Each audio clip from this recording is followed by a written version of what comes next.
both on the in-house side as well as on the benefits claim side, and there's still a lot to be done, and no one should think that because Congress passed the conference report that solves the problem within the department. It clearly does not solve the problem, and we're going to continue working as a committee, continue to have oversight hearings, and move forward with additional legislation before this Congress adjourns at the end of the year. Do you know how the process works? You now have a very short window in September. Is it likely those other issues are going to get addressed because of that short window? Chairman, we actually were going to have a markup before we broke for the August break. Unfortunately, because of timing of the different issues and the conference report, we're not able to do that to markup. So we will be having a markup once Congress goes back in September.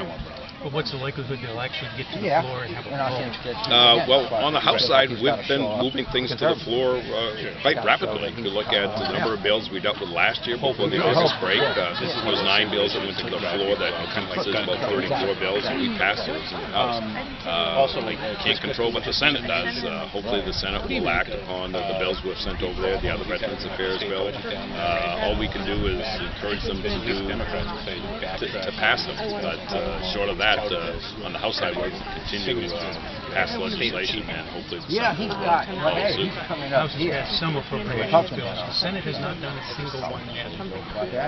Are you still thinking this is going to have to be another CR? I think there will be another CR to get us through to the end of the year. Here, once again, in the House, we've been passing the appropriation bills. And the Senate's got to pass theirs, and then we can go to conference on the bills. But until the Senate does its work, we can't complete the appropriation bills. We'll just keep plugging along and passing on the House side, and we'll see what happens over on the Senate side. What are the problems when you just have a CR moving forward in terms of actual funding?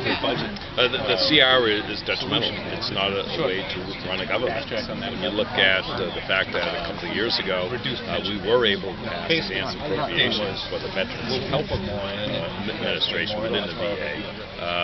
It's great for them, but it's not good for the Veterans Benefits side. The committee unanimously adopted an advance appropriation for all of the VA, at the same time requiring the VA to get a 5-year plan in place and a report to Congress.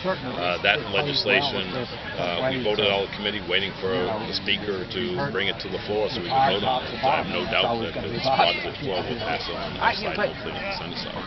And this is actually legislation that the administration actually did not support, but that's something that the committee unanimously does support. Hopefully we'll not going to play. I've never thought. I find I've met him a couple times. Scott personal guy. Oh, great. Nice to meet you. Great. Likewise. Yeah, Randy is off today. That's why I'm here. Oh, great. I know it's yourself here. How did I do? All right? You're fine. You're hard to. I say that when this is the big race. Carville said. Any thoughts on that? They probably, the last time you went on a ticket, didn't wear after that. Are you feeling that? Let's play this. I think she would be better than Chellie. Oh, it definitely is. This is a race where we'll have a Democrat win, a Republican incumbent. It is a very important race for people here in the state of Maine, seeing where this governor has led this state over the last 3.5 years. And what do you think the outsiders are seeing as they watch this race? Well, actually, Maine has gotten a lot of late-night TV shows comments, primarily because of our government. And the governor does not reflect the attitude of a lot of Mainers. And Congresswoman Pingree and I, we get a lot of comments from our colleagues in Congress about, have you heard what your governor recently said? And it's just not what Mainers are all about. And this is an important race, and that's one of the reasons why I made that very tough decision to give up a safe congressional seat to come back to run for Congress. I love the state of Maine too much to let it be in the hands of this governor for another 4 more years. I was born and raised here, and I'm retiring here in the state of Maine. And I want to have Maine a place where people can raise a family, can retire, and enjoy life in Maine. And what do you think of this event here today? Well, Carville's presence, is that a big boon to you? Well, Mr. Carville definitely is a very energized and enthusiastic speaker, and his wife, actually, it's interesting if you look at their marriage. I mean, that's something that's complete opposite philosophically, but they're able to make it work, and that's unlike what our governor's been able to do. You know, be able to work across the aisle to get things done. The Muskie Lobster Bake has been coming for a number of years.